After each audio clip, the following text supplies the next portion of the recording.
Pessoal, bom dia. Então, hoje a gente vai partir para o módulo 4, tá? O módulo 4 do nosso curso é a parte de 4 e 5. Então, a aula de hoje é sobre esses dois itens, e na próxima aula, sobre a camada de enlace, switch, e logo em seguida a gente já tem uma outra avaliação. Conforme a agenda aqui, ó, hoje nós estamos no dia 13, e hoje nós vamos ter as aulas da camada física, a camada de sistema e o sistema de numeração. Então, vamos lá. Bom, o que a gente vai trabalhar nesse módulo? Lembrando que o objetivo dessa aula é passar sobre o assunto, todo esse conteúdo tem lá na plataforma, então a ideia é que vocês assistam a aula, se interajam com o conteúdo, busquem maiores informações lá na plataforma, e lá na plataforma também façam as atividades que estão lá dentro, tá?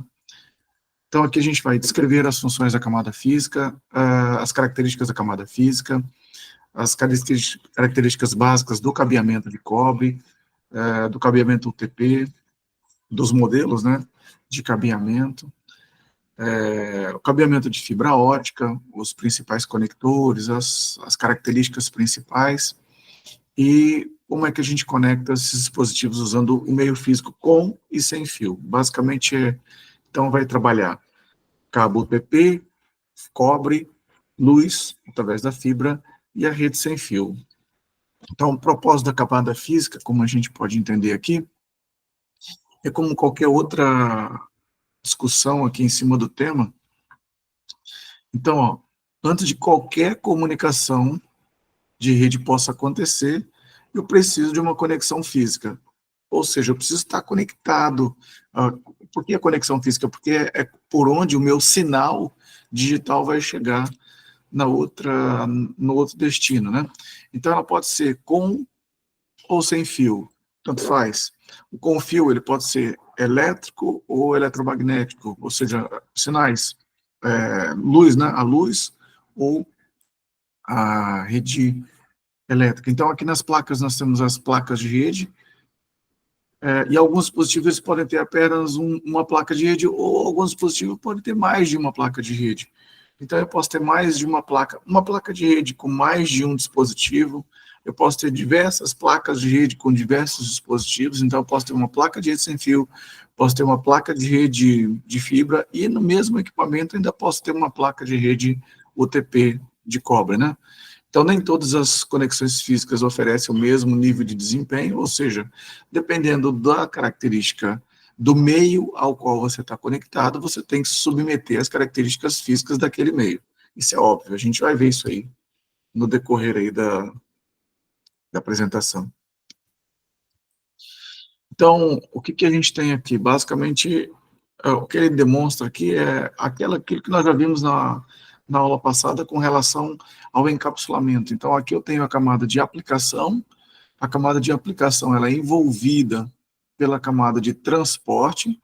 A camada de transporte, por sua vez, ela é encapsulada na camada de internet, né, do modelo TCP/IP, que é a camada de IP, e, por sua vez, vira um quadro pelo encapsulamento, ou seja, tudo isso daqui é encapsulado na camada de enlace de dados. Então, aqui eu tenho segmentos, TCP, pacote, IP, e, por último, o quadro Ethernet. O quadro é o que, de fato, ó, o que sai do teu computador para vir para o computador, o que é que chega? Eu tenho um quadro Ethernet.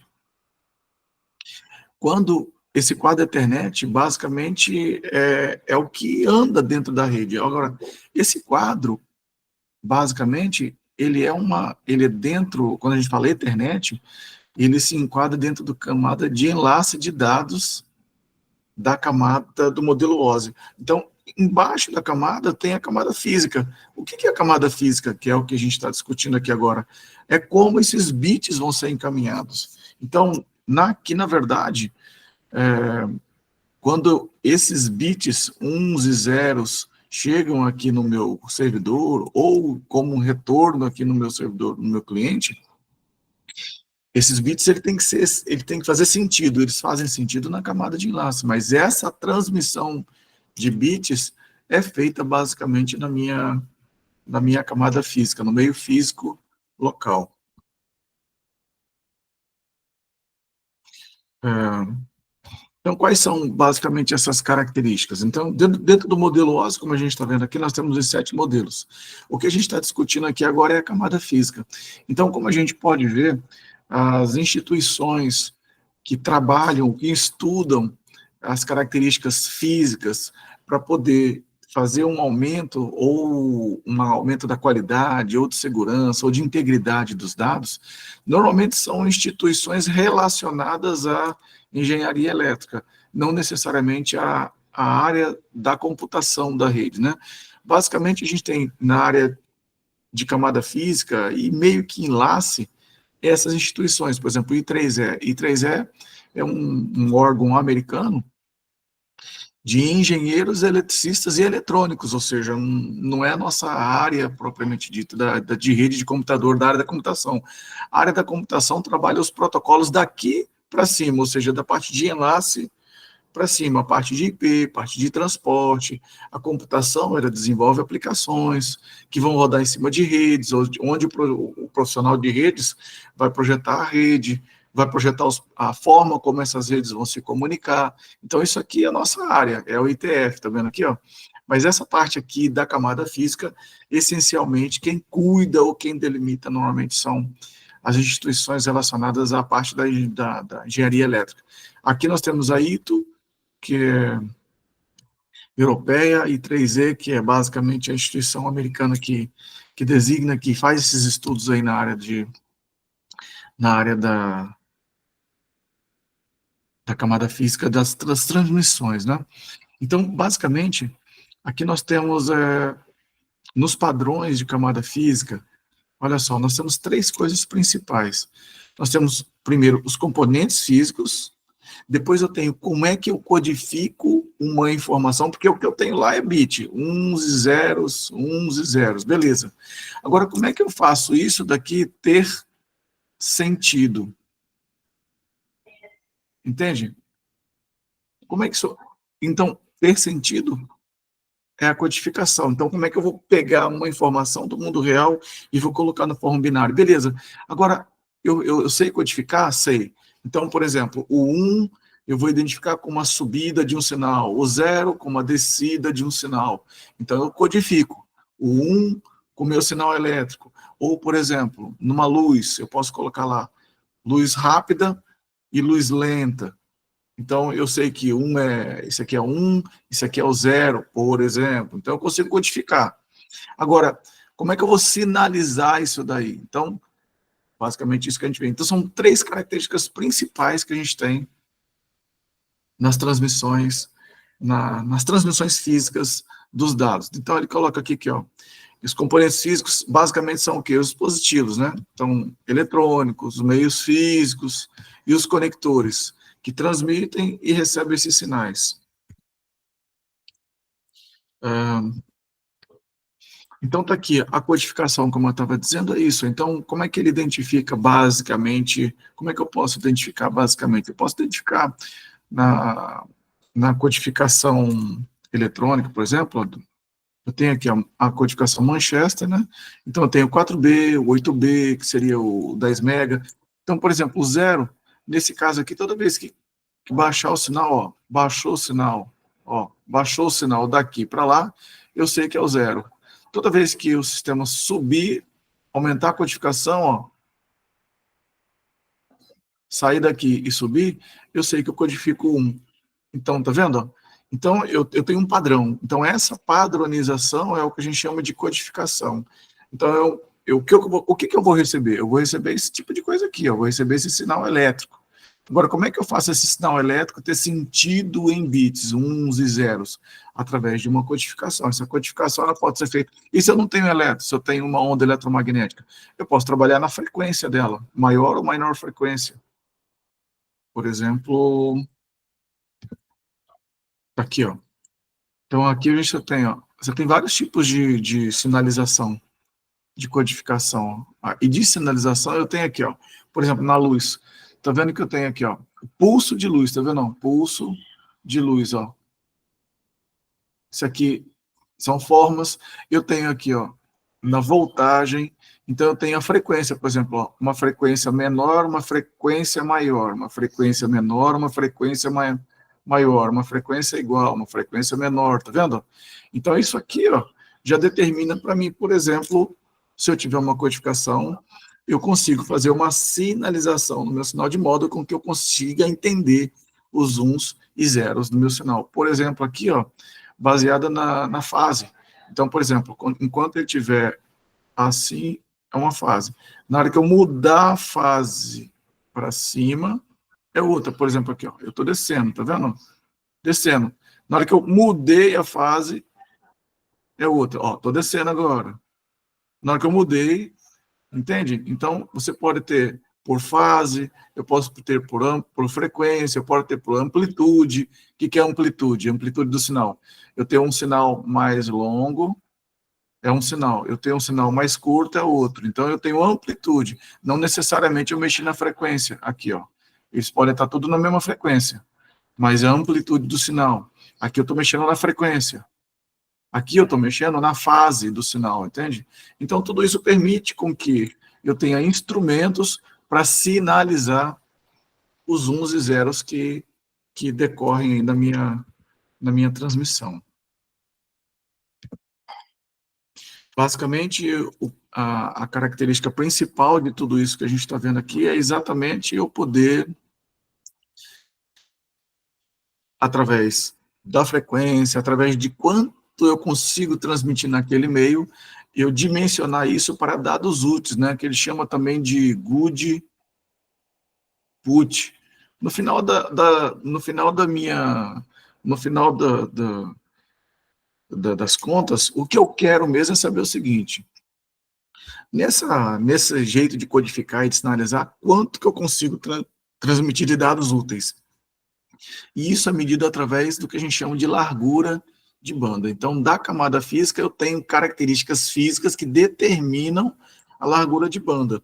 Então, o que eu posso fazer para melhorar? Você pode fazer uma codificação, onde eu posso, por exemplo, num simples frequência, identificar 4 bits hora. Então, numa simples codificação, eu consigo mandar mais informações. Numa simples codificação, antigamente, eu codificava 1 bit. Aí estudei e agora eu consigo, usando o mesmo dado, transmitir 4. Logo, você quadruplicou a quantidade de informações úteis que você pode mandar. Basicamente é isso. Então, você pode trabalhar na codificação, você pode trabalhar na sinalização, mas você pode trabalhar também na característica física do sinal. Tá? Então, basicamente, o que ele quer apresentar aqui para a gente é que a gente tem as características de largura de banda, e nas características de largura de banda, isso é medido em bits por segundo, eu tenho lá 1000 bits por segundo, 1 milhão, 1 bilhão, 1 trilhão, né? 1000, milhão, bilhão, trilhão. Então, terabits, gigabits, megabits, kilobits, e por último, 1 bit por segundo, que é basicamente a unidade fundamental de largura de banda. Tá? Então, como eu disse anteriormente, então nós temos algumas características. Então, latência é o tempo em que essa informação sai do teu computador e chega lá no outro ponto. Tá? Então, aí eu tenho vários tempos aí que eu posso computar. Então, o tempo de serialização, que é o que o teu computador vai usar para mandar aquele bit no link, o tempo que aquilo é recebido no link e ele é transmitido, o tempo que os dispositivos no meio levam para poder receber isso aí e retransmitir.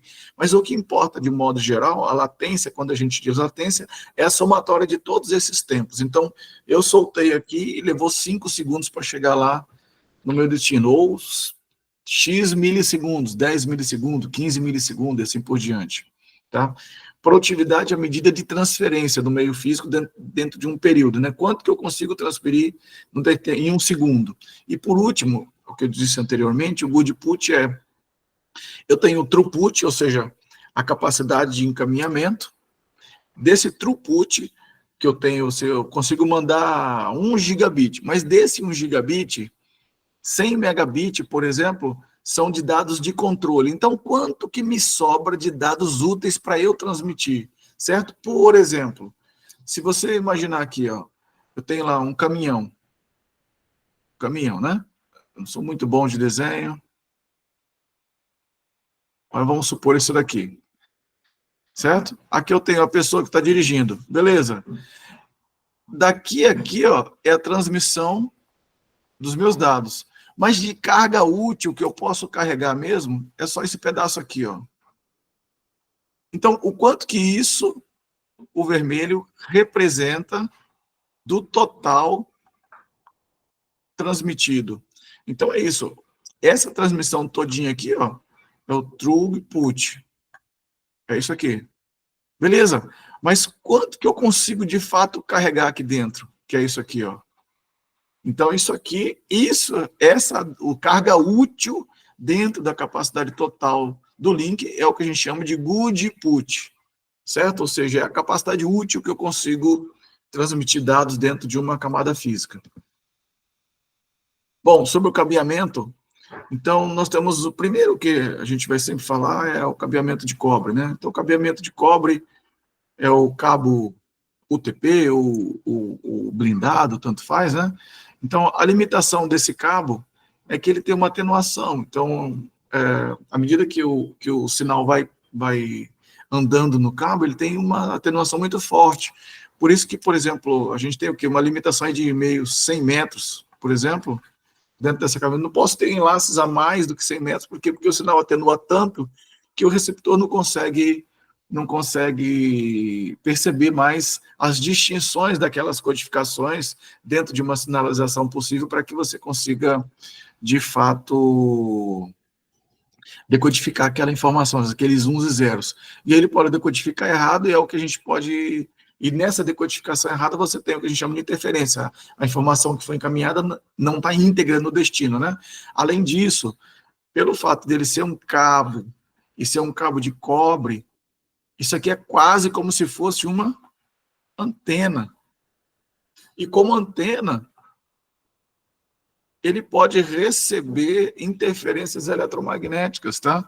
Então, ó, o sinal elétrico é suscetível a interferências de duas fontes, né? Interferência eletromagnética e interferência de rádio ou crosstalk, quando ele gera o próprio sinal que entra no cabo, ele gera uma onda eletromagnética no próprio cabo, né? A gente sabe isso do eletromagnética, mãozinha direita, o sinal daqui, ele gera uma onda eletromagnética nesse sentido. Então, a própria transmissão do dado no cabo pode gerar uma onda eletromagnética que interfere na própria transmissão dele, tá? Então, é isso. Então, o que a gente faz para mitigar esses problemas, né? A grosso modo, a mitigação disso é feito...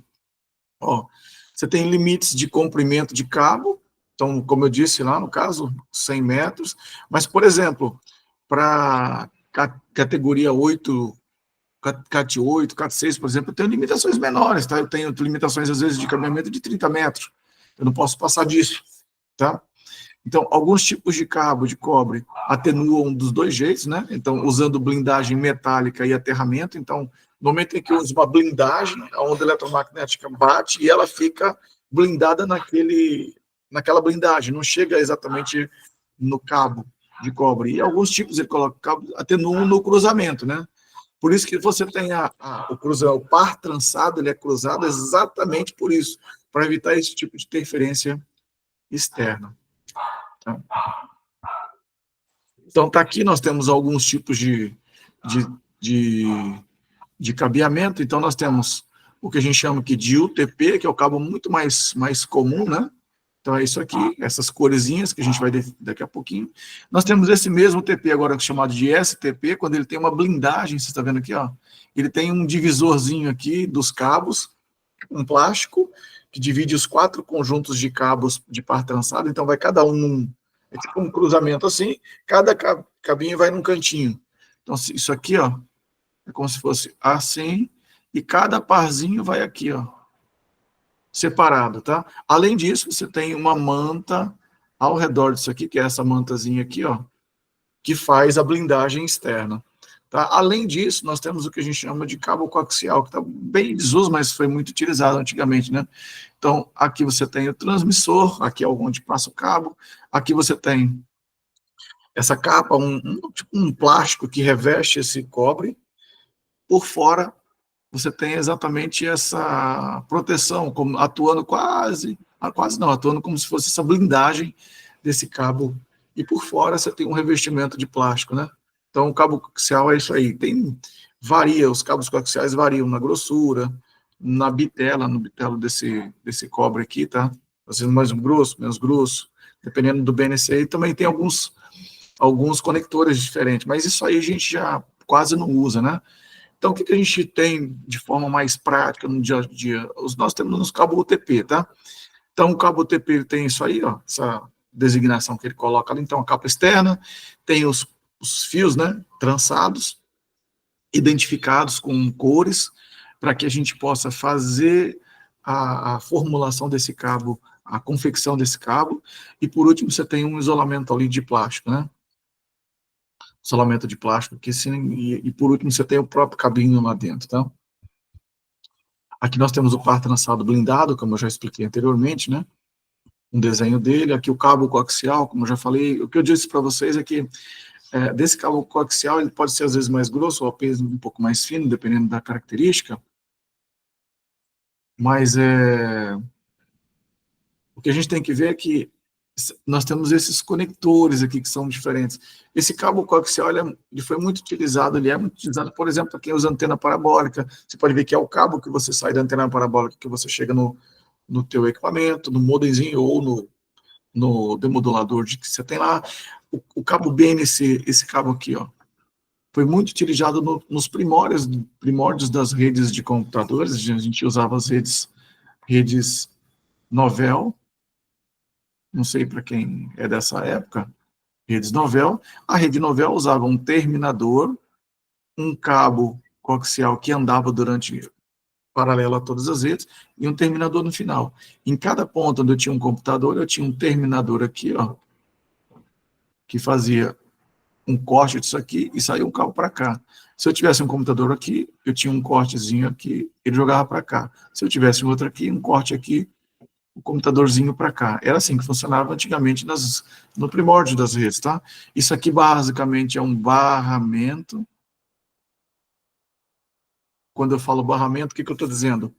Um dado que era encaminhado aqui, ó, ele andava para cá e andava para cá. Quando chegava no terminador, era uma resistência, o sinal morria. Ele não batia e não era refletido, então morria aqui.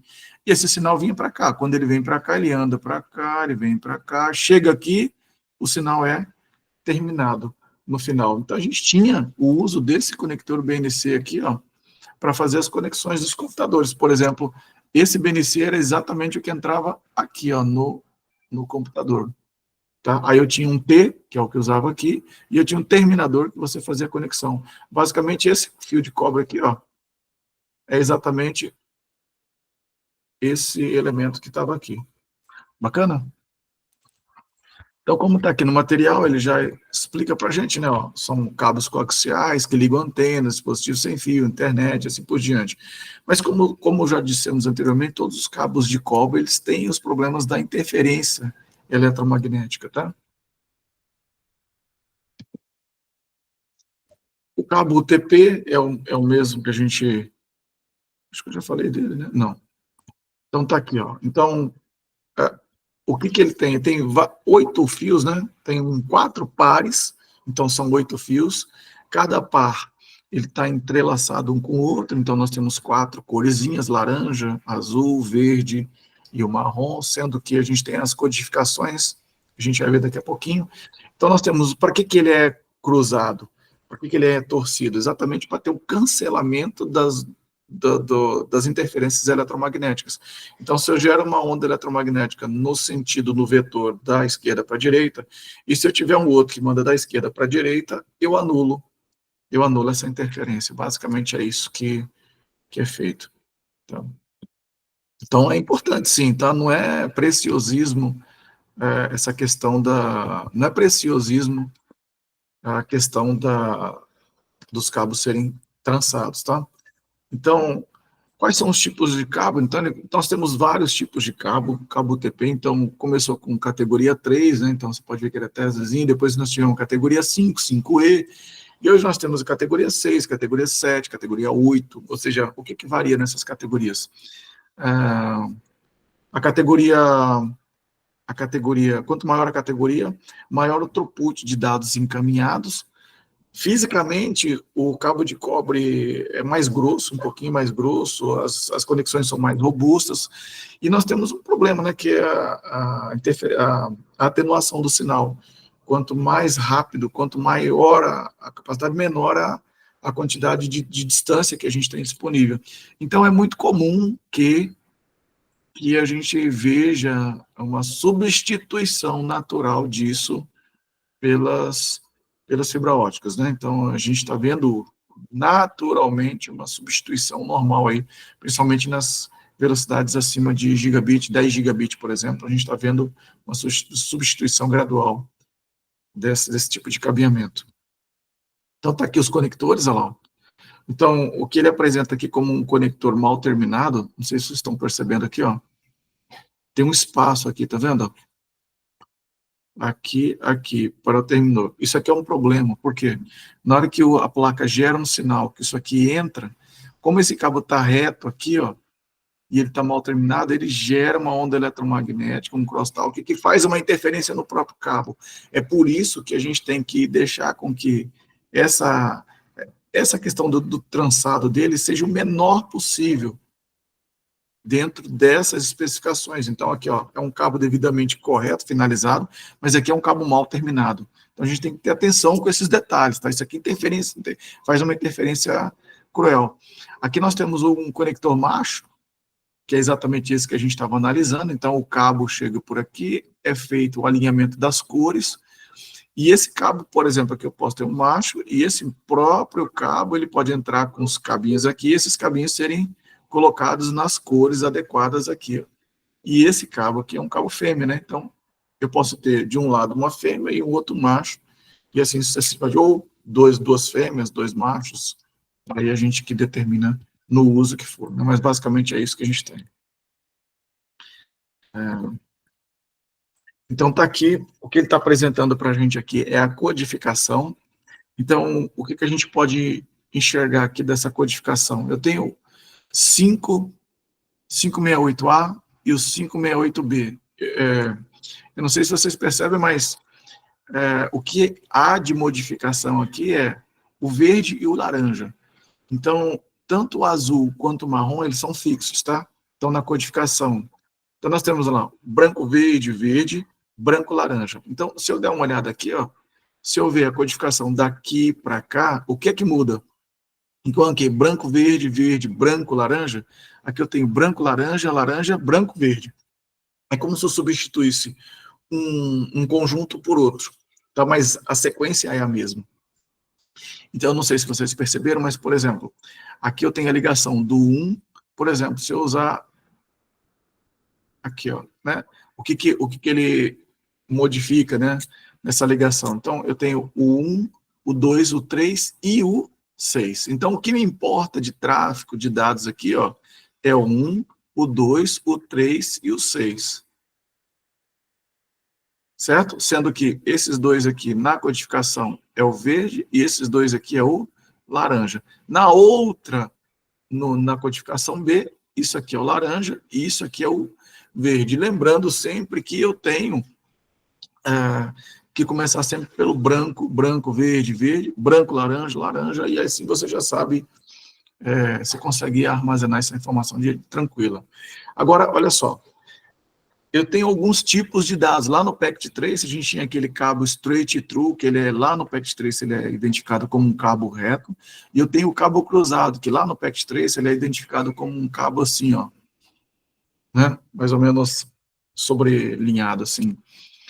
Esse cabo direto é isso que a gente está falando aqui agora, e o cabo cruzado é exatamente isso daqui. Então, quando que eu uso um, quando que eu uso o outro? Ó, quando eu tenho ambas as extremidades respeitando a mesma codificação, ou seja, de um lado eu tenho os T568A, e do outro eu também codifiquei T568A, ou eu tenho de um lado T568B, e do outro lado eu tenho T568B, esses cabos são designados como diretos, certo?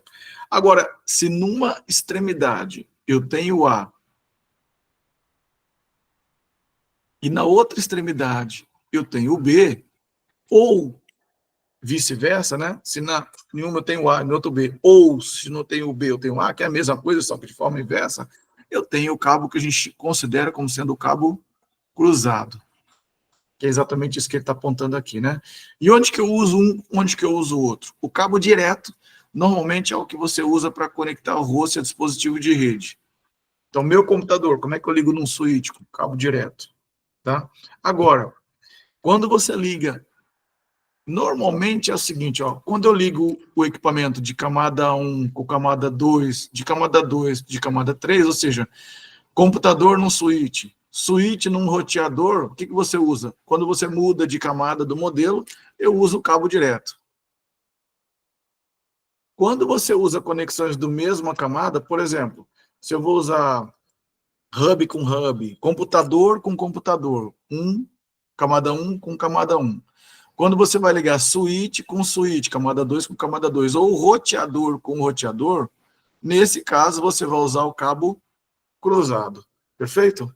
É um jeito simples de a gente de entender. Ó. Host com host, switch com switch, roteador com roteador. Que tipo de cabo que eu uso? Normalmente você tinha que fazer a codificação do cabo cruzado. Tá? E o que é o cabo rollover? Rollover é o cabo serial, né? De um lado eu tenho o RS-232 e do outro eu tenho o UTP. Tá? Então, basicamente é isso. Ou eu tenho a codificação para o cabo que você faz a conversão. Então, é o cabo de console, tá? Que normalmente é utilizado. Mas, a grosso modo, a gente não precisa mais dessa situação toda. Por quê?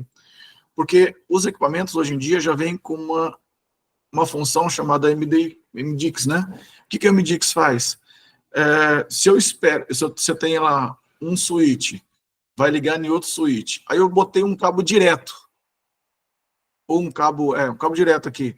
Eu esperava um cabo cruzado. O que o MDIX faz? Ele reprograma, então, o que era verde, eu coloco como laranja, o que era laranja, eu coloco como azul, como verde, e automaticamente eu tenho um cabo cruzado. Então, eu não preciso, tendo essa funcionalidade nos meus switches, no meu roteador ou no meu próprio computador, eu não preciso mais me preocupar com cabo, porque ele faz a reprogramação dos pinos direto. Ele já identifica que era outro, então ele já reprograma o pino para receber conforme, ou seja, você não precisa se preocupar com o cabo direto e cruzado. Antigamente a gente tinha, hoje você não precisa mais ter, porque a maioria dos equipamentos hoje já tem essa funcionalidade, tá? Cabeamento de fibra ótica, ó, não era tão comum, mas hoje já é extremamente comum a gente ter cabo de fibra ótica, né? Então é ideal para cenários de rede, transmite dados por distâncias maiores, com maior largura de banda, tem meios, ele tem muito menos, é suscetível à atenuação e completamente imune à autointerferência eletromagnética, feito de fios flexíveis, pode usar laser ou LED, né? Dependendo para emitir os pulsos. E o cabo de fibra ótica atua como um guia. Então, o cabo é uma guia para a luz que vai trafegar ali dentro. Então, basicamente é isso. Então, aqui nós temos fibras de dois jeitos, assim, duas classificações principais, que são as guias, a fibra de modo único, que é o chamado de modo, e nós temos a fibra de multimodo, de vários modos, que é o que ele chama de multimodo. A grande diferença deles, qual que é? É a grossura desse fio aqui, ó, do núcleo, né? Enquanto que no monomodo ele é bem fininho, no multimodo ele é maior. Por quê? Porque no multimodo o sinal vai batendo nas refrações da parede. Então aqui eu tenho esse meio aqui lá verde, aqui eu tenho a fibra, então com o índice de refração maior ele bate, e aí o canal desce, então é dessa forma que ele anda no meio. E o monomodo? O monomodo ele é tão fininho que ele vai guiar a luz e a luz vai tender a andar de forma reta, né?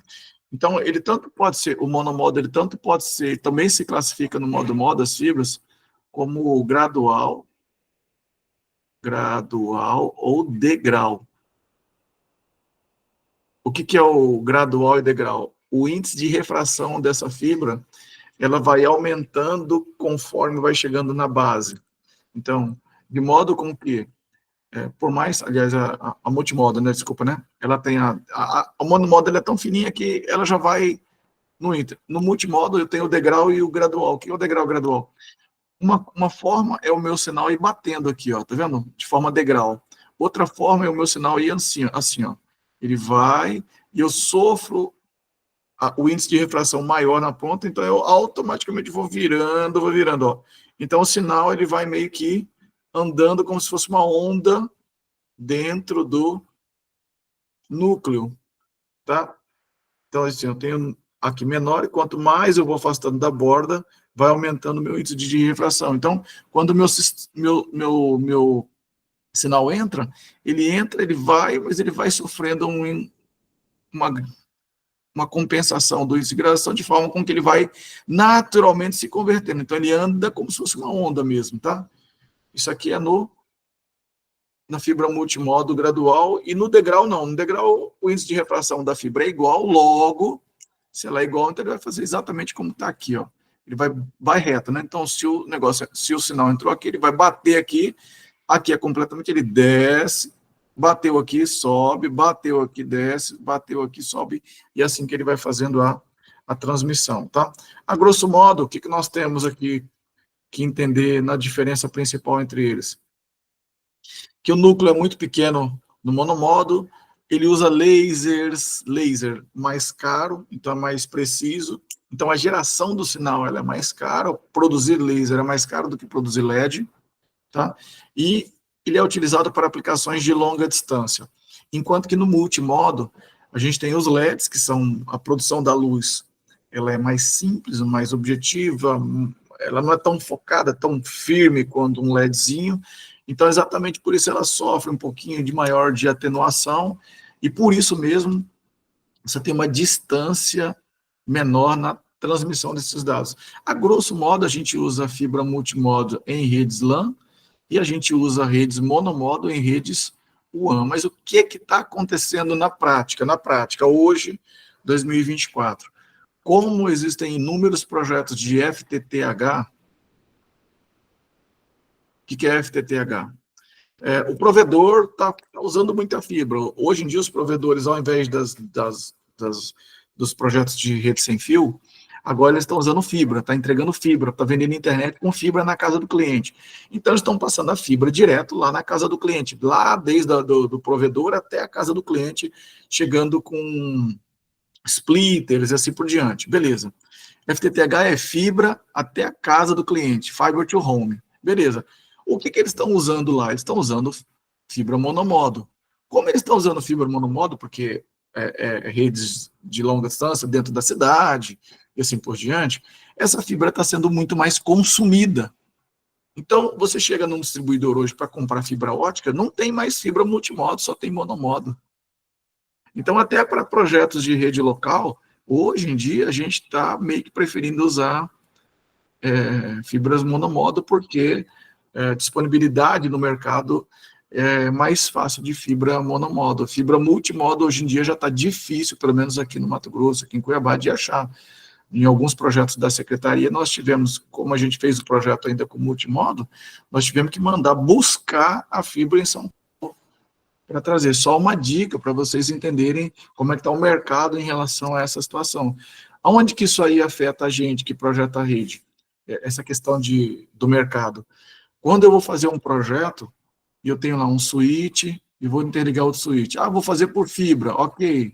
SFP, beleza. Esse GBIC que eu vou especificar aqui, que entra no switch, ele tem que ser compatível com a fibra. Se esse GBIC aqui, se eu vou usar uma fibra monomodo, o GBIC tem que ser monomodo. Se eu for usar uma fibra multimodo, o GBIC tem que ser multimodo. Então, quando eu especificar o switch, eu tenho que lembrar de saber que fibra que eu vou usar, para saber que GBIC eu vou usar também. Então, vocês têm que estar antenado com relação a esse tipo de característica, tá? Que é mais própria aí do comércio mesmo do que da característica específica. Então, o que eu estava falando para vocês da fibra do FTTH é isso aqui, ó. Então, o FTTH é isso aí. Então, eu tenho o provedor e ele vai passar uma fibra aqui. Aí ele chega em um determinado momento, ele bota um split de 1 para 2, de 1 para 4, de 1 para 8, de 1 para 16. Essa fibra, ela pode virar duas fibras. Isso aqui sai para um bairro, isso aqui sai para o outro. Lá na frente ele bota um outro split aqui de 1 para 4, 5, 6, 7, 8, para 16, por exemplo. E aqui eu posso chegar lá na casa do cliente, na rua do cliente, e aqui ainda dividir por 16, sei lá. Chega outro aqui para 16, chega aqui para 16. É assim que você deriva de um ponto para até 128 pontos. Ou tem alguns OLTs, né? Então aqui eu tenho uma OLT e aqui eu tenho uma ONO. Tá? Então, em cada casa de cliente eu tenho uma ONO, que chega num desses pontos, que acaba chegando numa porta da minha OLT. Então, eu posso ter várias portas aqui, e essas portas fazendo esse trabalho. Então, basicamente, um projeto de FTTH, que é o que a gente está vendo acontecer agora no mercado, basicamente é um projeto disso. Daqui, do provedor, até a casa do cliente, todo esse caminho aqui, ó, é feito por elementos que a gente chama de elementos passivos. O que é um elemento passivo? Eu não preciso, eu passo no poste, beleza? Mas eu não preciso energizar nada. Então passa só por elementos passivos. Esse split aqui, ó, isso aqui, ó, splitter, né? Isso aqui é um elemento passivo, é um espelho. Então o que ele faz? Eu recebo uma fibra aqui, eu faço uma fusão, por exemplo, aqui daqui para cá, eu faço uma fusãozinha, eu tenho um splitter aqui que divide a intensidade dessa luz aqui para cá e a intensidade dessa luz para cá. O que é o projeto? O projeto é saber o seguinte: qual é essa distância? Qual é a distância daqui até aqui? Por quê? Porque eu tenho que calcular a atenuação. Quantos splits eu vou usar? Quanto mais splits eu usar dentro desse projeto, cada vez que eu divido a luz, eu perco, eu faço uma atenuação na própria, nesse próprio ponto. Então, basicamente quanto de distância eu posso chegar daqui até aqui para atender com os clientes. Então, é um risco, né? Quando um provedor chega lá e fala assim, ó, eu vou usar 1, 2, 3, 4 portas aqui, por exemplo, para chegar num determinado bairro. Ele faz todo o investimento, chega lá e não consegue vender, entende? Então, ele faz toda a fibra ótica dele chegando lá, e no bairro vizinho, ele tem uma alta demanda, só que ele não projetou para chegar lá. Então, é o risco que os provedores têm, que é altíssimo, tá? De fazer essa implementação de fibra. Mas, a grosso modo, tá valendo a pena, né? Porque estão, de fato, hoje a internet não é mais um supérfluo, é o essencial, né? Então, onde é que a gente usa essas fibras óticas? Rede corporativa, fiber to home, redes de longo curso, redes de cabo submarino, tá? Interessante que... Como é que a gente mete, então, por exemplo, você imagina que você tem Brasil, imagina que você tem lá Estados Unidos. Então, você está aqui Brasil, você tem lá Estados Unidos. Como é que eu vou passar uma fibra daqui chegando lá? Ou então, por exemplo, lá de São Paulo, subindo e chegando na Europa, por exemplo. Quantos quilômetros que é isso? Como é que eu faço uma fibra transatlântica que passa por debaixo do mar, que sai daqui e chega lá? Uai, como é que eu vou colocar lá um ativo no meio do mar, de modo com que o sinal se regenere? Isso é um grande probleminha, né? Aí que está, na física, existem o que a gente chama de regenerador passivo. Então, essa fibra chega aqui, sei lá, a 100 quilômetros, 200 quilômetros, eu jogo isso aqui num regenerador passivo e retorna a fibra, ou seja, o sinal de luz vem aqui, ele passa num hérbio, isso aqui é regenerado, a potência da luz é regenerada e ela volta para cá. Sendo que nenhum desses elementos aqui, ó, eu tenho um ativo, eu preciso energizar de eletricidade, por exemplo, sabe? Senão, se eu tivesse que energizar, como eu não teria condição de fazer, eu vou botar um elemento eletrônico para energizar lá no meio do mar, ainda lá no fundo do mar, eu não tenho condição de fazer isso. Então, existem mecanismos físicos que regeneram a luz, é por isso que você consegue ter essas distâncias intercontinentais, tá? Atendidas por cabos submarinos, tá? Só por curiosidade. Acho que talvez vocês não conhecessem, né? Então, aqui nós temos os conectores de fibra ótica, né? Então, a grosso modo, então nós temos aqui, ó, os cabos ST, nós temos o cabo LC e o LC duplex, né? Que é ó, LC, e nós temos o cabo SC aqui. Então, basicamente é isso aí, né? Esse cabo LC é igualzinho esse aqui, só que é só um.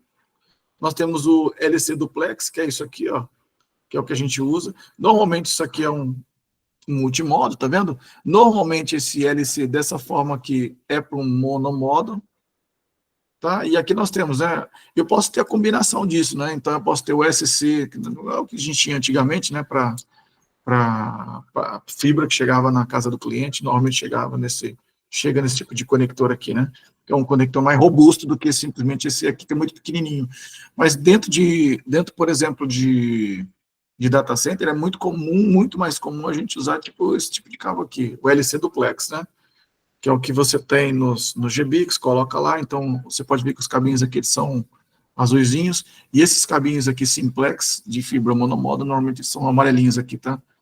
Ô, professor, Pode falar. esse duplex aí, no caso, é só uma dúvida. São dois, assim, parece ser uma espécie de redundância? Não, não, é um TX e um RX. Ah, tá, beleza. É porque na fibra multimodo você manda por um e recebe por outro, né? Então você tem as duas fibrinhas ali, tá?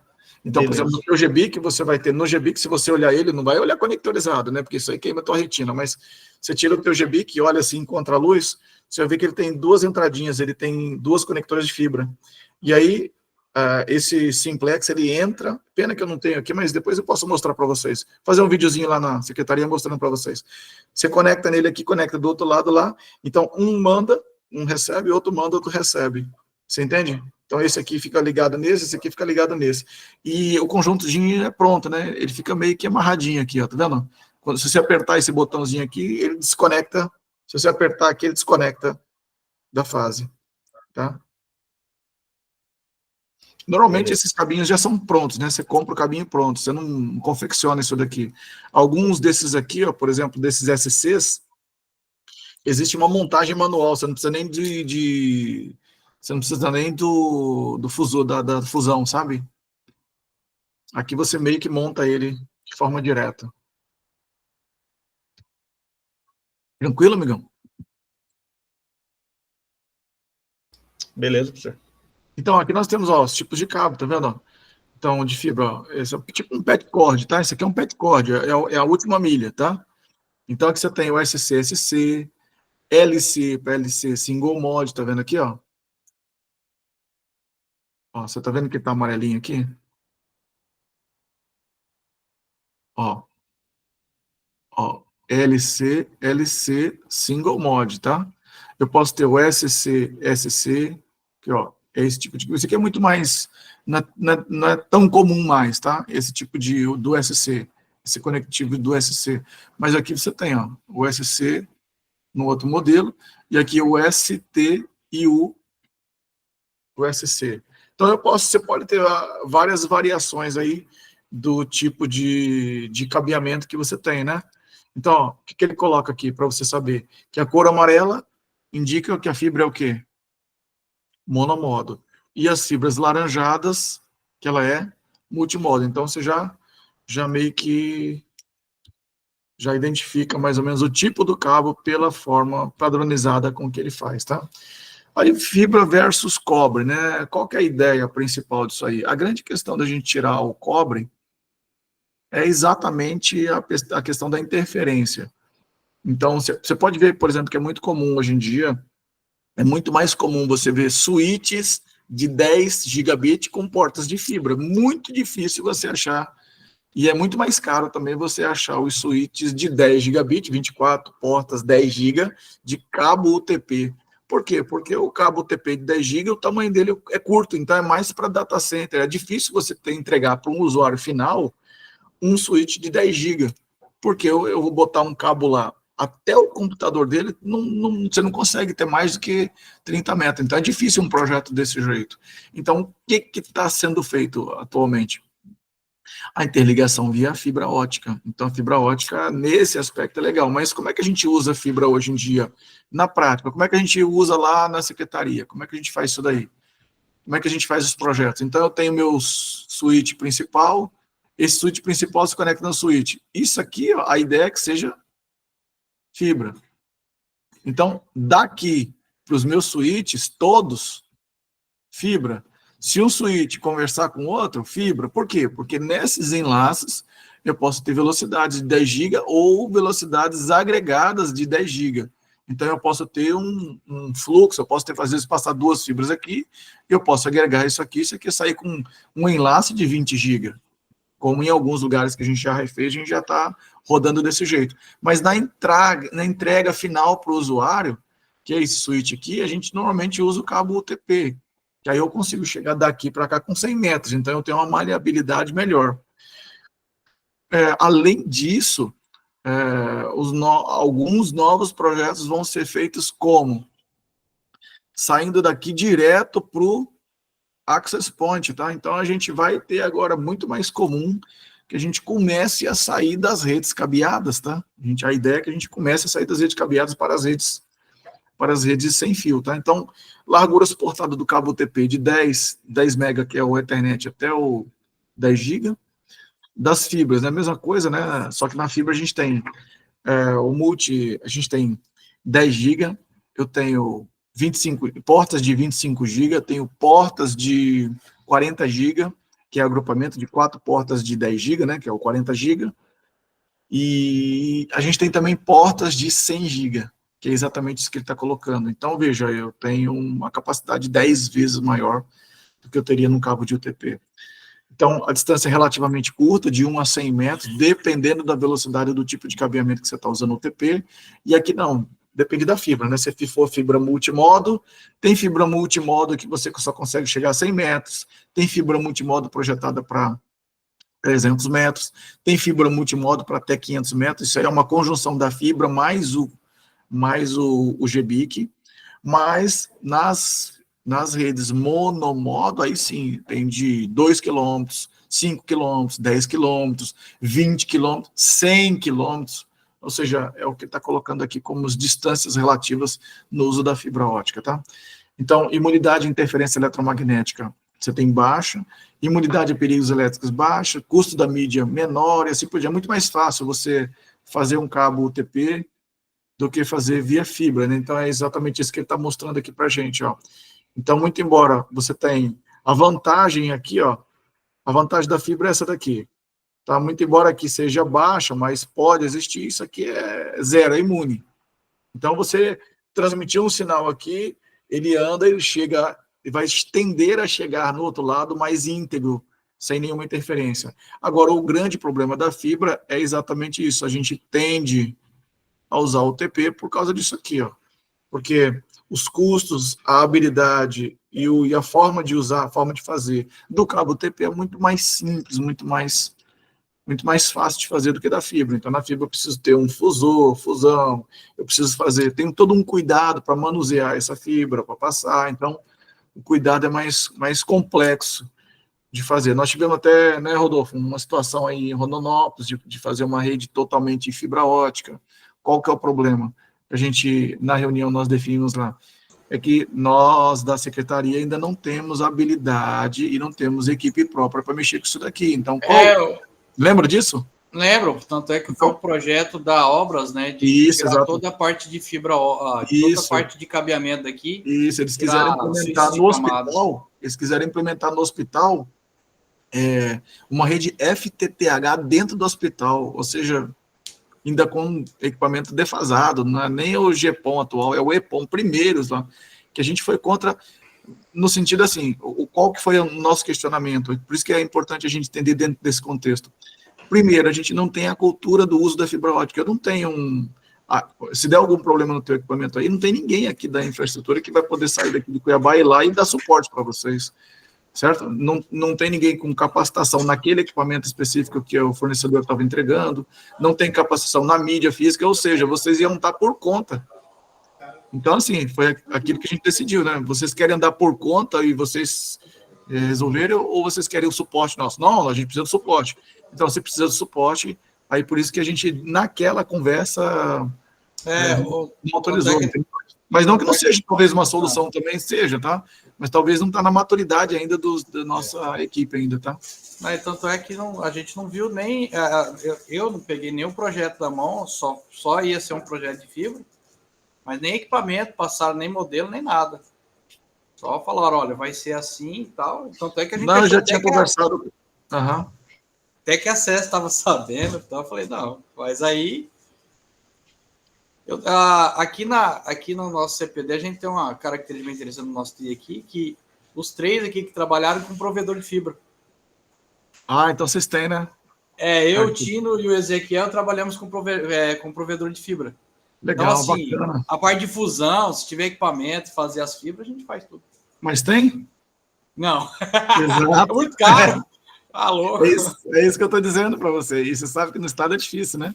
Mas beleza, vamos continuar aqui. E por último, como camada física, nós temos uma rede sem fio, tá? Então, qual que é o problema de projetos completos de rede sem fio, né? Basicamente, o que a gente tem aqui o que a gente tem que... Quando a gente projeta, eu tenho que identificar a área de cobertura daquele sinal, então tem um access point.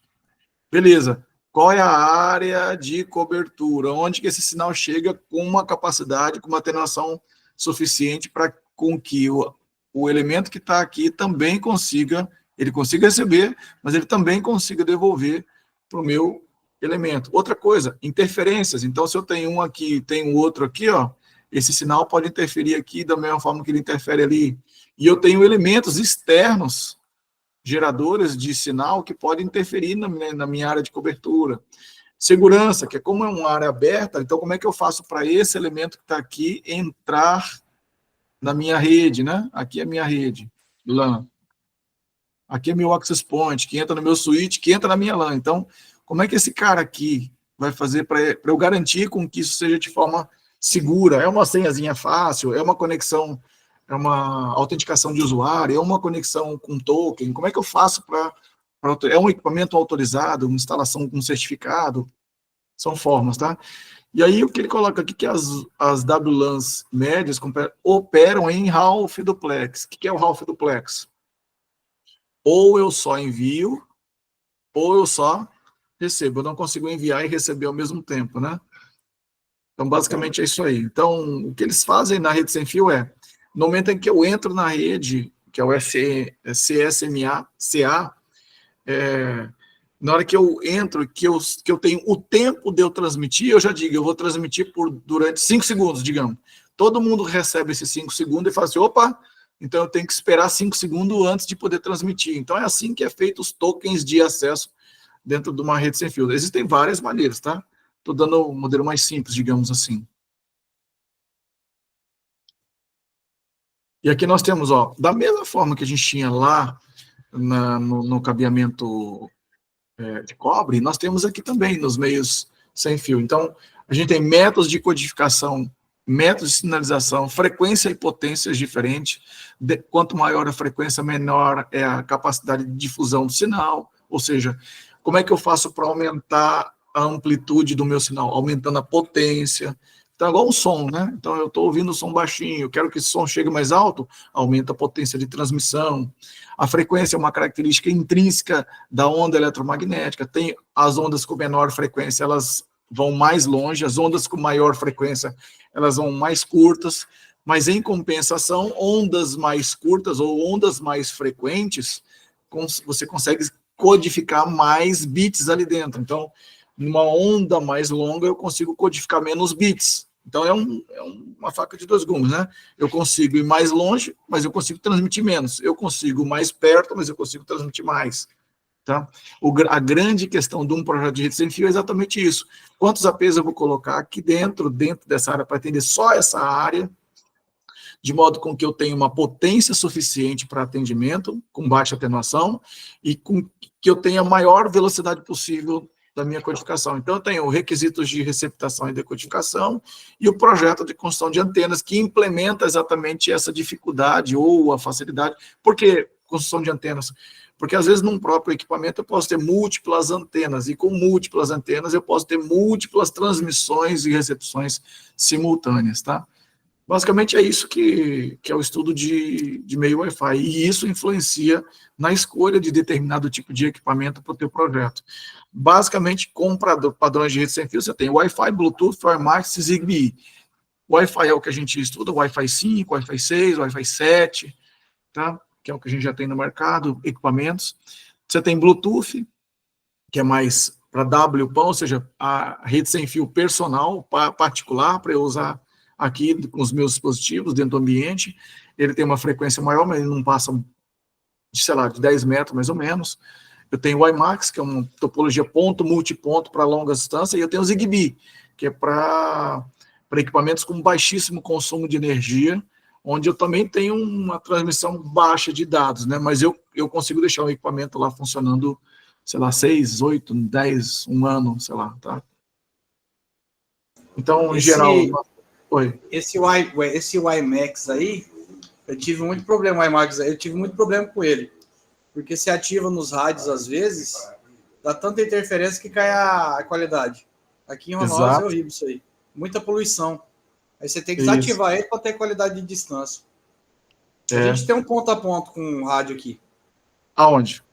A gente liga a OCT, que está 500 metros, com o prédio aqui. Que legal, muito bom. Trabalha com rádio nano, M5, né? Uhum. Mas tem época do ano, que Deus me livre. O certo seria passar fibra, né? Mas é muito difícil aí. E pensa numa complicação. A gente tem também aqui na secretaria algumas unidades que a gente interligou via rádio mesmo, né, que estavam próximos, ao invés da gente contratar um link dedicado de internet, por exemplo, que é caro, a gente fez um ponto a ponto lá, tem uma banda legal, chega aqui no CPD, e do CPD sai, que a gente tem uma internet bacana. Então, quer dizer, a gente implementa isso aí também para diminuir custos, né? Então, você tem aqui, ó, do mesmo jeito que vocês aí fizeram, a gente implementa também alguns pontos. E a ideia é exatamente essa, né? Às vezes não é aumentar a potência, nada, mas às vezes fazer um ajuste fino dessa conexão ponto a ponto já resolve bastante coisa, para evitar exatamente essas interferências, né? Coloca na frequência da Coreia do Norte, que ninguém tem, então aí funciona. É isso, exatamente. A ideia é essa mesmo. Então, vamos lá. Você tem aqui, ó, Access Point.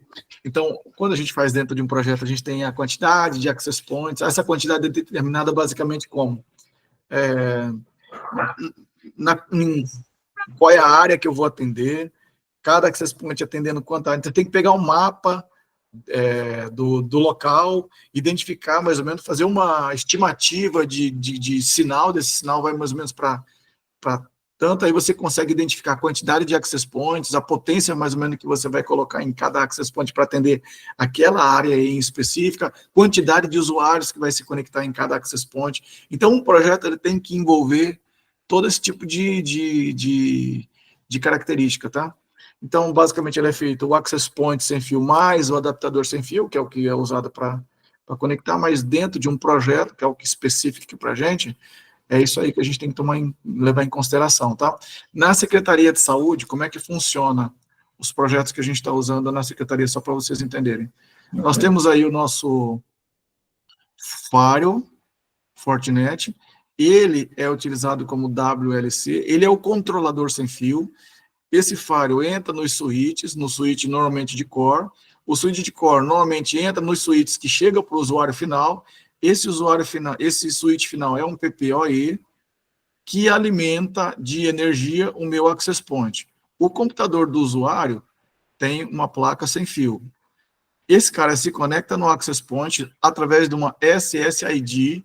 Essa SSID, ela pode ser tanto de servidor, quanto de visitante, quanto pode ser também de parceiro, né, de empresas parceiras que possam ter dentro de um hospital, por exemplo, parceiras. Com base no SSID, você está numa VLAN separada, você anda numa rede completamente diferente.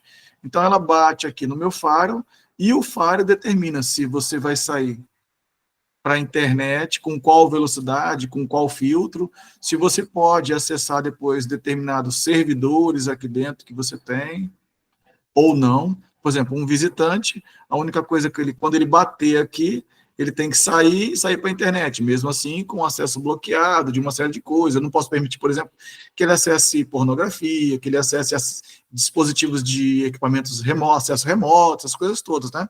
Então, é um ambiente todo bloqueado. Basicamente, esse projeto de rede é esse. Onde que está o meu gargalo? Onde que demora eu fazer esse projeto hoje em dia na secretaria? É aqui, ó. Eu tenho que dimensionar esse cara aqui, ó. Primeiro, toda a rede cabeada tem que estar bem estruturada. Eu tenho que estar estruturada com VLAN, tem que estar estruturada com as portas-tronco. Então, eu tenho que estruturar as minhas redes. Está estruturado? Tá. Aí depois eu tenho que dimensionar a quantidade de access points que a gente vai colocar em cada unidade. Ou seja, em cada sala, é um por sala, aquela sala é muito grande, tem uma interferência aqui, e assim por diante. Quantos eu preciso? Feito essa determinação em cada ponto, aí eu vou ter, como é que vai ficar logicamente, quais são os SSIDs que eu vou colocar dentro dele, porque cada um SSID é uma VLAN que tem que entrar dentro da tua estrutura. E depois de tudo isso, a gente configura o firewall para permitir ou não os acessos entre essas estruturas. Entende como... Mas, assim, toda essa parte de projeto aqui, que parece que é complexo, a gente vai ver isso aqui durante o curso, não nesse primeiro curso, mas boa parte disso a gente vai ver no próximo curso, que a gente vai ver a partir de março do ano que vem, como fazer isso aqui. Mas hoje o que interessa para a gente é a parte da rede sem fio, e especificamente explicando para vocês o grande problema de implementar é exatamente isso. Eu tenho que pegar a planta baixa da empresa, aí, da unidade de vocês, jogar num aplicativo, fazer uma dimensão para eu poder saber. Enquanto a gente não consegue fazer isso, eu não tenho nem como dimensionar, por exemplo, quantos APs, o que eu vou precisar, como vai ser feito, entende? Basicamente é isso, para que a gente consiga ter, de fato, as redes WLAN implementadas. Mas isso aí é o que vai acontecer no futuro, tá? Não tem para onde fugir. Basicamente é isso, a gente fecha esse módulo 4 e vamos finalizar agora. Entendem? Módulo 5. Porque o módulo 5 ele é bem simples, tá? O módulo 5, sim, a gente vai falar de sistemas numéricos. A gente que é da computação, para quem está começando na área, beleza, mas a gente que é da computação, a gente já sabe, né? A gente já faz essa conversão tranquilo. Então, o que é um sistema numérico? Sistema de numeração, né? Então, como é que eu faço a conversão? Eu quero a conversão de decimal para binário, decimal para hexa, e basicamente eu quero a conversão de binário para decimal e hexa para decimal. Por que eu preciso saber calcular esses números da forma correta? E por que sabendo calcular isso aí rápido, em que isso me beneficia? Basicamente, o que a gente tem é um endereço IP, por exemplo, ele é identificado lá pelo computador por uma quantidade de bits. Bits é binário. Mas quando eu projeto, eu penso o IP, eu penso no sistema decimal. Então, o IPv4, quando você projeta uma rede IPv4, saber converter de decimal para binário, binário para decimal, te ajuda completamente. Você não fica perdido, você não gargala na hora de pensar, na hora de raciocinar, na hora de delimitar.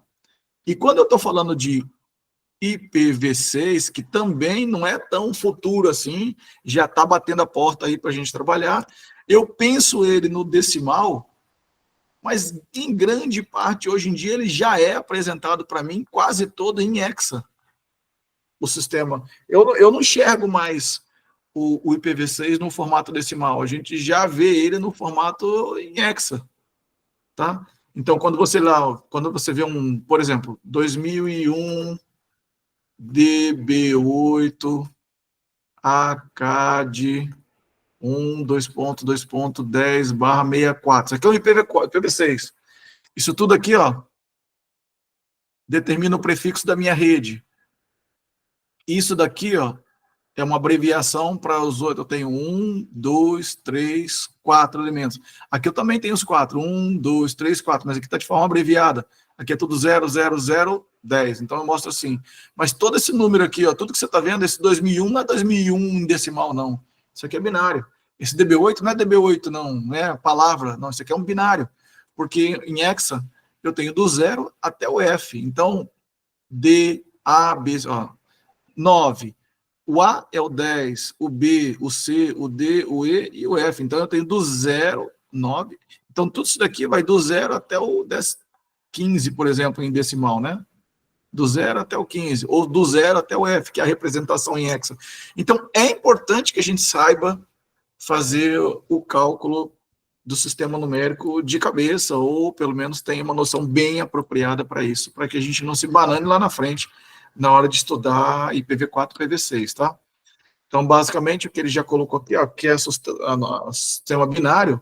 E por que a gente fala binário? Porque o computador entende binário, né? O computador entende zeros e uns. Então, só que eu não tenho que entender o que o computador entende. Então, eu uso um sistema que eu entendo melhor, que é o sistema decimal. E ele é decimal porque a gente aprendeu, assim, a contar com os 10 dedos da mão, né?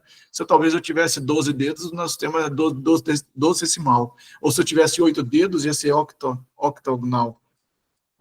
Mas, basicamente, o que a gente tem é 10 dedos, a gente aprendeu a contar com 10, então a gente tem de 0 a 9, que é os 10 números, e a gente conta assim. Então, como é que eu consigo fazer cálculos mais rápidos? Eu consigo fazer cálculo na minha mente usando o sistema decimal, mas o computador usa o binário. Então, o que eu faço? Converto do binário para o decimal, faço o que eu preciso fazer, e depois eu jogo numa conversão que o computador, deixa o computador converta depois do decimal que eu vou usar para o binário, que é o que ele usa. Então, quando eu coloco lá um IP lá, quando eu chego e configuro um IP qualquer, 10.1.1.0/24, um IP.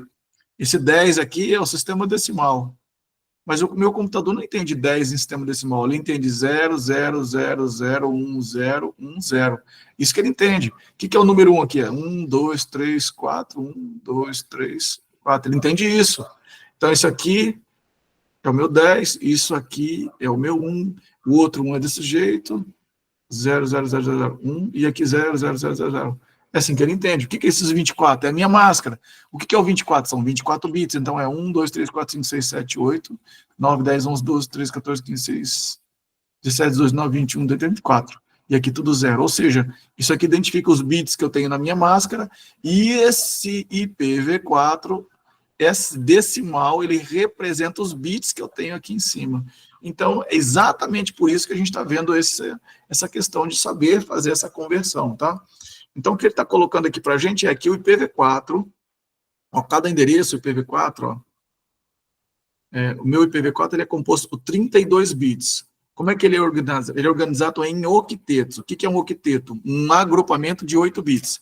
Então, eu tenho um agrupamento de 8 bits, outro agrupamento de 8 bits, outro agrupamento de 8 bits, e outro agrupamento, 8, 8, 8. Isso aqui me dá 32 bits. Então, cada um desses bits aqui dentro, ele pode ser ou 0 ou pode ser 1, esses 8.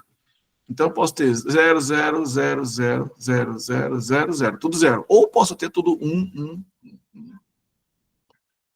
Eu posso ter variações desses bits completamente dentro desses intervalos. Então, quando eu tenho tudo 0, eu tenho valor 0. Quando eu tenho tudo 1, aí que tá. Como é que eu converto isso aqui para decimal? Eu converto isso aqui em 255. Ou seja, 8 bits variando de 2 em 2, eu tenho 256 possibilidades, que vai do 0 até o 255. É por isso que a minha máscara aqui embaixo quase sempre é 255 quando a gente escreve, que são todos os bits marcados. E quando eu tenho, por exemplo, aquele endereço que eu coloquei lá, 10.1.1.0, esse 0 aqui, ó, ele é identificado dessa forma aqui, como se fosse tudo 0 dentro da cadeia dos 8 bits que a gente tem ali dentro. Tranquilo, pessoal? Então, ele tem um vídeo lá que ele coloca, né? Mas como é que a gente entende isso aí, né? Bom, como é que a gente poderia fazer uma nomenclatura? Por exemplo, se eu te desse 300 reais, 315 reais, eu vou te dar 315 reais. Como que você identifica isso no sistema decimal? Eu identifico isso aqui como sendo unidade, eu identifico isso aqui como sendo decimal, isso aqui como centena. Então, eu tenho 5 unidades, tenho uma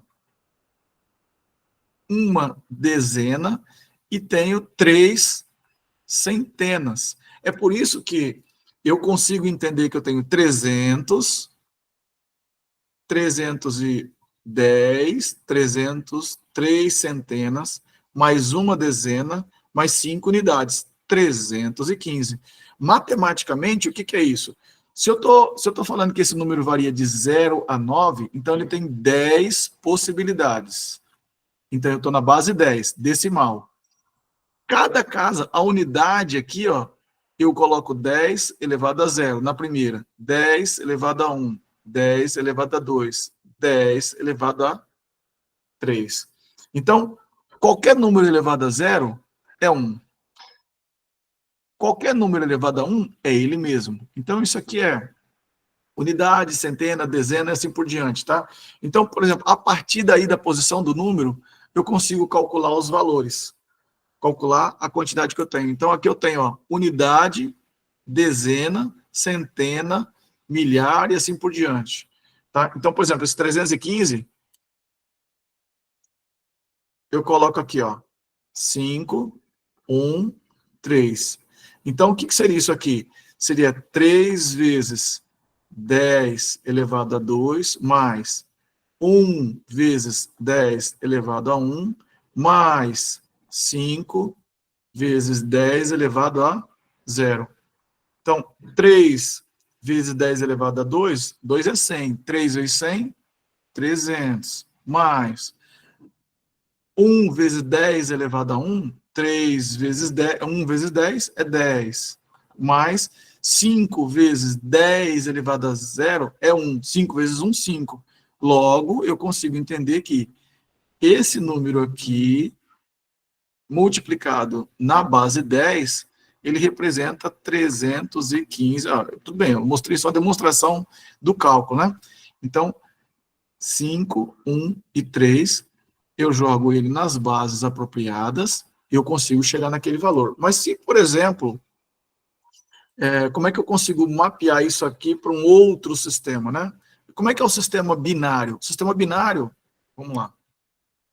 Acho que está aqui. O sistema binário, o que é o sistema binário? Ou ele é 1, ou ele é 0. Se ele tem duas possibilidades, então o sistema é binário. 2. Beleza, a base é 2. Então, os números, à medida que eles são apresentados, eles têm as bases. O primeiro número sempre multiplicado por 0, 1, 2, 3, 4. Então, vamos supor, o meu IPv4, ele é separado por octetos.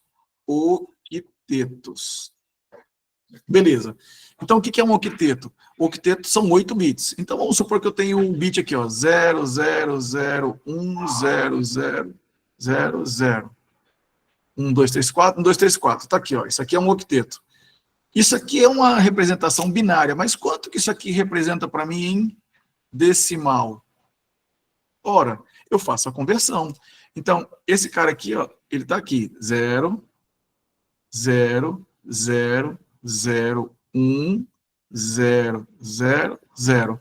Ora, tudo que é 0 vezes 0 é 0, então não importa isso daqui, né? A única coisa que eu vou somar isso, isso, isso, isso, isso, eu vou somar todos esses caras. Mas tudo que é 0, eu ignoro. Então, por exemplo, isso aqui eu vou ter que ignorar, ó. Isso aqui não serve para nada, isso aqui não serve para nada. O que é que me serve? É o 2 elevado a 4. Quanto que é 1 vezes 2 elevado a 4? Então, 2 vezes 2, 4, 8, 16. Então, 1 vezes 16 é igual a 16. Então, esse valor aqui que a gente tem... Opa, pode ali.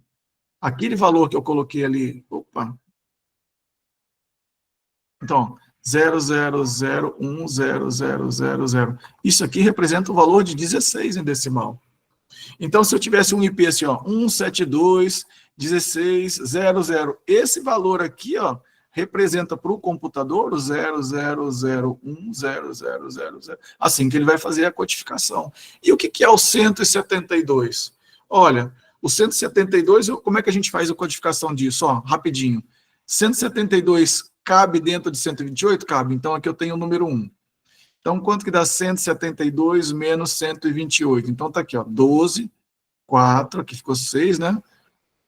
Aqui eu tenho 4 e 0. Então, beleza. Eu tenho 44 que sobrou. 44 cabe dentro de 64? Não. 44 cabe dentro de 32? Cabe. Beleza. Então, 44 menos 32. Então, eu tenho 2, que sobrou, e 1. Tenho 12 ainda de resto. 12 cabe dentro de 16? Não, 0. 12 cabe dentro de 8? Cabe. Então, aqui é 1. Então, 12 menos 8 é igual a 4. 4 cabe dentro de 4? Cabe. Só que aí sobrou 0. 4 menos 4 igual a 0. Então, os outros números é 0. Desse jeito, eu converti. Então, o que é o 172? 172 é esse número aqui, ó. 1, 0, 1, 0, 1, 1, 0, 0. 16 é isso aqui. E o que é o 0? É tudo 0. Então, eu posso escrever no formato decimal e entender isso aqui no formato binário, na forma como o computador, de fato, enxerga. Tá? Isso aqui ele está explicando. Aqui, ó, exatamente isso que a gente acabou de fazer. Então, como é que é feita aqui a conversão do 192? Olha só para a gente mapear isso aqui. Eu tenho 192 aqui, ó. Então, o 192 vai ser, ó, 192 vai ser,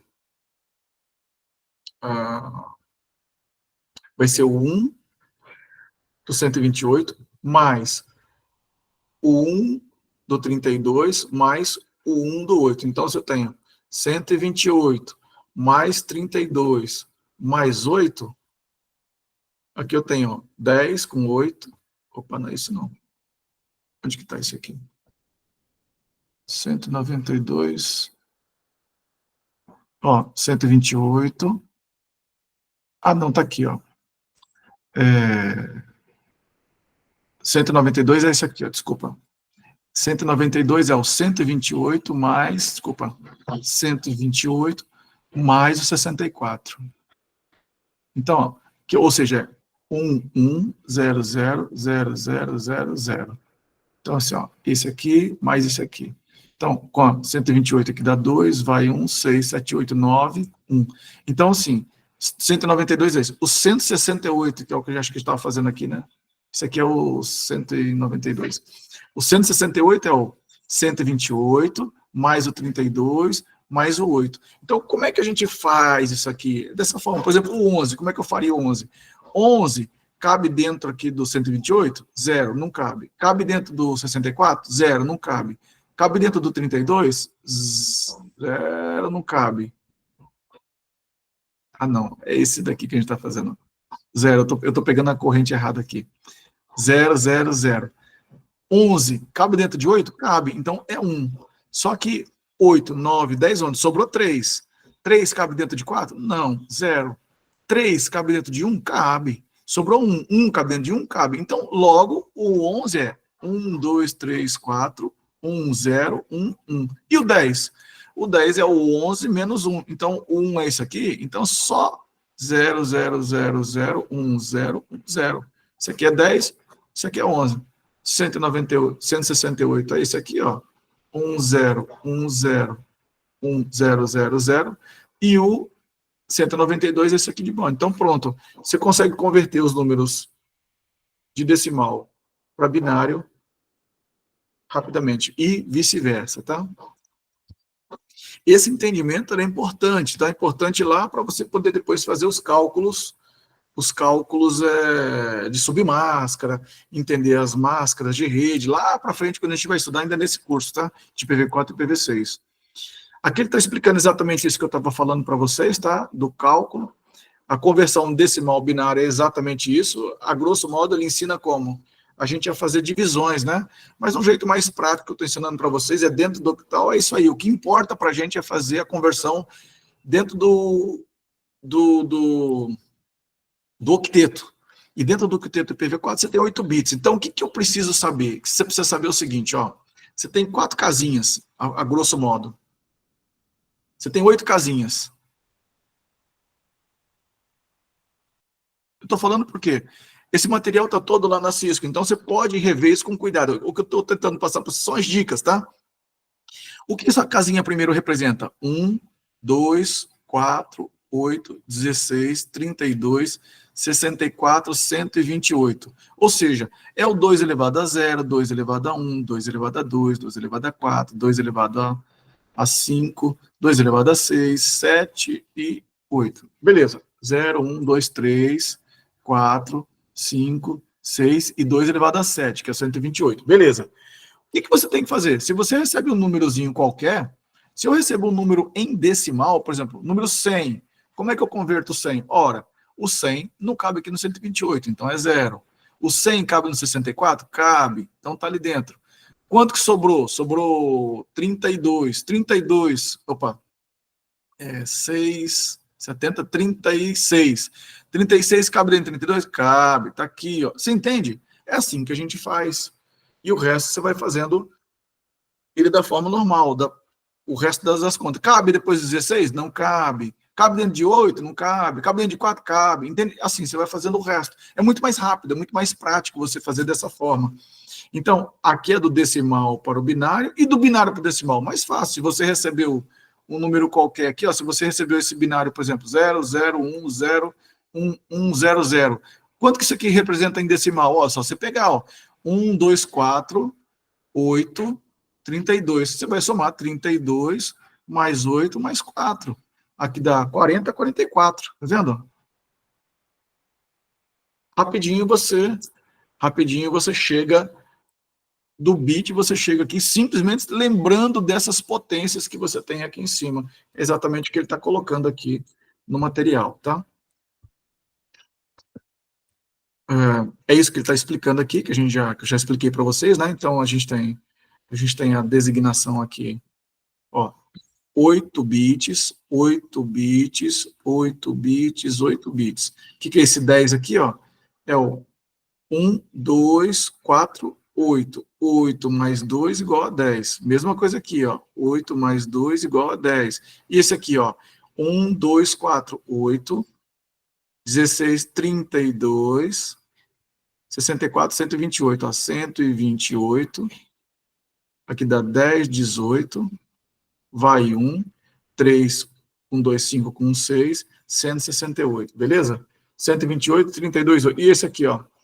1, 2, 4, 8, 16, 32, 64, mais 128, ó. Se eu somar 8 com 4, 2, vai 1, 6, 7, 8, 9, 1, 192, está lá, ó. Então, veja, ele apresentou o número, apresentou o binário, e eu mostrei para vocês como é que eu faço a conversão reversa. Show? É muito mais prático, muito mais rápido você raciocinar dessa maneira, tá? E o hexadecimal? Bom, o hexa, eu sei que está expandendo muito a aula, mas basicamente o hexa é o seguinte, pessoal, olha só. Por que o hexa é importante? Você dominando a conversão do hexa, o IPv6 fica mais fácil, entende? É isso. Então a gente tem que mapear isso aí de forma mais rápida, mais prática. Tem que começar a entender isso aí. Então vamos lá. Como é que é o hexa? Cada letra, então, por exemplo, cada letra decimal representa 4 bits. Certo? Acontece, então, ó, cada letra de 0 a 9, de 0 a 9 é o decimal, mas no hexa ele vai de 0 até o F. Ou seja, eu tenho 16 possibilidades, por isso que eu chamo de hexa. Perfeito? Mas como é que eu represento? Eu represento do 0, numericamente, assim, em símbolos, eu represento do 0 ao F. Por exemplo, como é que eu fazia uma analogia do hexa para o decimal? Então, eu tenho 0, 1, 2, 3, 4, 5, 6, 7, 8, 9, 10, 11, 12, 13, 14, assim vai, né? Em hexa, é o mesmo número. Então, em hexa eu tenho aqui 0, 1, 2, 3, 4, 5, 6, 7, 8, 9 e o 10. Como é que eu represento? Por letra. Como eu não posso mais juntar isso aqui, a letra aqui é A, B, C, D, E o 15, que é o F. Tá certo? Então, quando você vê um A aqui em hexa, em decimal, ele tem que representar o 10. Mas em bit, o que o 10 representa? Lembra? Se eu tenho 4 elementos aqui, ó, o que é o 10? É o 1, 2, 4, 8. O 10 é o 8 mais 2, que dá 10. Logo, eu sei que em bit, isso aqui é 1, 0, 1, 0. Olha só o 10 aqui, ó. 10, ele representa 1, 0, 1, 0, que por sua vez representa a letra A. Então, a gente tem que ser capaz de olhar a letra F e identificar que é o 15. Mas eu posso passar direto? Posso, mas eu posso identificar também que isso aqui é binário. Por quê? Porque se eu tenho F, e eu sei que o F é o último, é 15, como é que eu mato o 15? Eu tenho aqui, ó. 1, 2, 4, 8. 8 mais 4, 12. 12 mais 2, 14. 14 mais 1, 15. Logo, é tudo ligado. É 1, 1, 1, 1. Isso aqui, opa, isso aqui é a minha representação. Opa. Isso aqui, ó, é a minha representação em binário. Isso aqui é a minha representação em decimal. E isso aqui é a minha representação em hexa. Então, lembrando, quando vocês virem um número assim, por exemplo, em hexa, 2001, 2 pontos, DB8. Ora, em hexa, eu não tenho mais em IP, eu tenho octeto. O que é um octeto? 8 bits separados. Então, é 8 bits, ponto, 8 bits, ponto, 8 bits, ponto, 8 bits. Beleza. Num hexadecimal, no IPv6, eu não tenho octeto, eu tenho hexteto, ou seja, eu tenho de 16 em 16. Então, isso aqui, ó, é 16, 16, 16, 16, e assim vai, tá? Ou seja, se aqui são 16 bits, isso aqui é organizado de 4 em 4. Então, eu tenho 4 bits, 4 bits, 4 bits, 4 bits. Esses 4 bits aqui, ó, eles podem ser representados por um valor em decimal. Ou, desculpa, um valor aqui qualquer em hexa. Então, por exemplo, quando eu tenho 2001 apresentado no meu IPv6, como que eu represento isso aqui em binário? Ora, o 2, vamos lá, 2001. Isso aqui é em hexa, tá? Como é que eu represento isso aqui em bits? Isso aqui é esse 2, ó. Não, desculpa. É esse 2 aqui, ó. Esse 2 representa isso. Como é que eu escrevo isso aqui em bits? Olha só. 0, 1, 2, 4. Ora, se é o número 2, então eu vou reescrever 0, 1, 0, 1, desculpa, 1, 2, 4, 8, né? Então, se é o número 2, é o 0, 0, 1, 0. Beleza, e esse 0? Ora, se é 0, é 0, 0, 0, 0. Se é o outro 0, 0, 0, 0, 0. E o 1 é o 0, 0, 0, 1. Então, toda essa cadeia aqui, ó, 2001, você representa toda essa cadeia de bits aqui. DB8. Como é que eu represento DB8? DB8. Olha, se só tem 3 e eu sei que é 4, então eu sei que esse primeiro aqui é 0. Logo, o primeiro conjunto aqui é 0, 0, 0, 0. E o D? Ó, A, B, C, D. Se é o D, tá aqui, ó. Ele representa o número 13. O que é o número 13? Olha só. 8, 4, 2, 1, 2, 4, 8. Beleza. O que é 13? O 13 é 8, 9, 10, 11, 12, 13. Ou seja, 1, 1, 0, 1. Tá aqui, ó. Então, o D é... Então, eu tenho 1, 1, 0, 1. O que é o B? O B é esse cara aqui, ó. O B seria o 11. O que é o 11? 8 mais 2, 10. Mais 1, 11. Ou seja, 8 mais 2 mais 1. Isso aqui é o 11. E o 8? O 8 está aqui, ó. O que é o 8? 8 é o próprio 8 aqui, ó. Então, 1, 0, 0, 0. Então, D0 DB8, que no caso aqui é escrito como simplesmente DB8, ele representa em bit esse valor aqui, ó. Então, dessa forma, você consegue rapidinho identificar os valores aplicados dessa conversão, tá? Então, isso tem que ser feito dessa forma. Aqui é exatamente ele está mostrando para vocês. O que é o IPv6? O IPv6 é um conjunto de hexteto. Então, aqui, ó, aqui eu tenho 16 bits, 16 bits, 16 bits, 16 bits. Por padrão, essa primeira parte aqui do endereço, a gente identifica a rede e as sub-redes, e esse outro, um aqui, aqui, aqui e esse, a gente identifica o host. Tá? Se eu tenho 16 aqui, 16 vezes 4, eu tenho 64 bits para identificar a rede e tenho mais 64 bits para identificar a host. Perfeito? O endereço IPv6 é o endereço completo, é o endereço de 128 bits. Mas beleza, mas como é que eu enxergo ele de cá? Então eu enxergo ele unidade a unidade.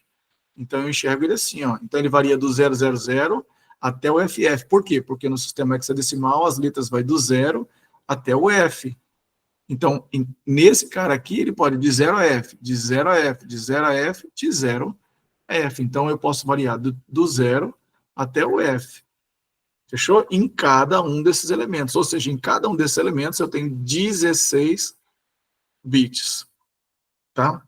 Mas isso a gente vai ver, essa identificação de rede, host, a gente vai ver no momento apropriado. Nesse momento, o que importa para a gente é a conversão do hexa para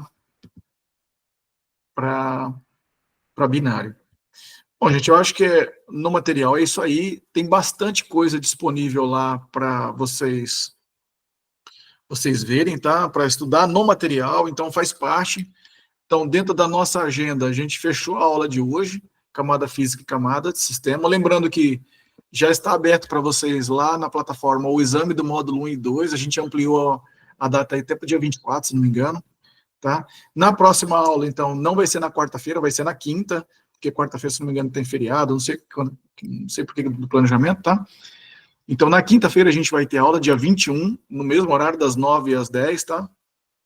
E na hora que a gente terminar, já vai estar liberado o outro módulo, tá? Então, do 1 ao 3 já tá para vocês fazerem, e na semana que vem já vai estar liberado o próximo módulo de 4 a 5. Fechou? Tranquilo? Beleza?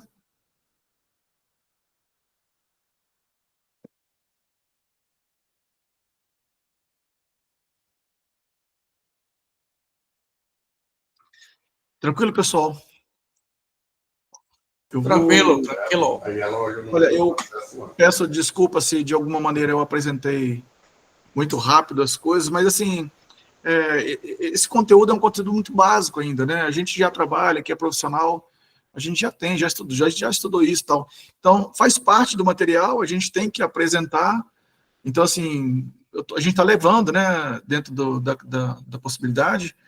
Mas, assim, mesmo assim, se vocês tiverem alguma dúvida, se tiverem algum posicionamento, quiserem algum aprofundamento nessa questão, fica à vontade aí no grupo, tem a Bruna, tem o Caio, tem eu também para ajudar vocês. A gente é colega de serviço, a gente é parceiro, né? Aqui eu estou na posição de professor do IF, mas eu meio período, eu também estou aí no IF, na secretaria, né? Então, se vocês precisarem de qualquer apoio, qualquer ajuda nesse sentido de solidificar esse conhecimento, eu vou disponibilizar também para vocês, lá naquela pasta da disciplina, aqui, ó. Deixa eu achar aqui. Que eu parei o compartilhamento, né? Mas eu vou voltar aqui o compartilhamento só para mostrar isso aqui para vocês. Só para a gente fechar a aula de hoje, eu peço mais uma vez desculpa que a gente já extrapolou bastante o horário, mas é que a gente tem que cumprir a agenda também. Então, aqui, ó, no informes da capacitação, nós temos aqui, ó, pasta do Drive, tá vendo?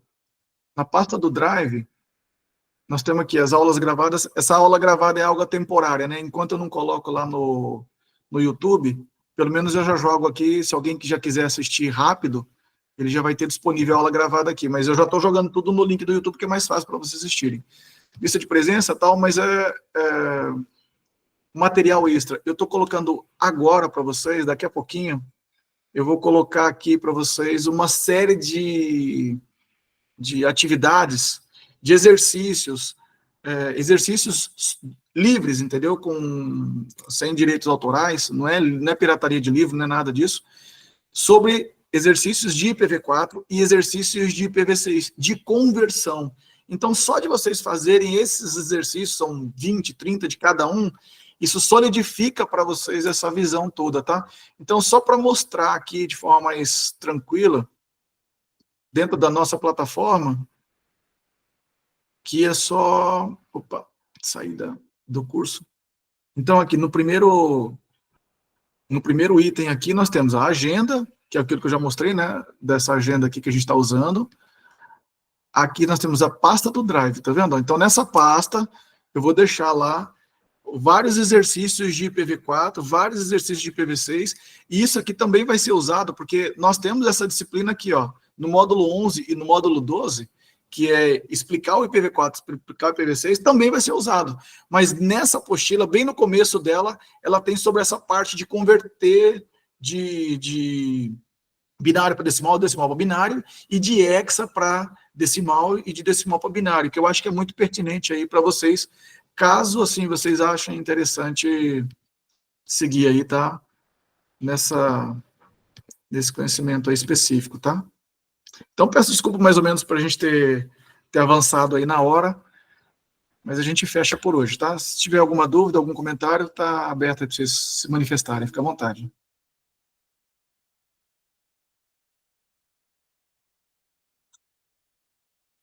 Bom, então, eu agradeço aí a presença de todos, e a gente Até mais, obrigada, André. finaliza aí, tá?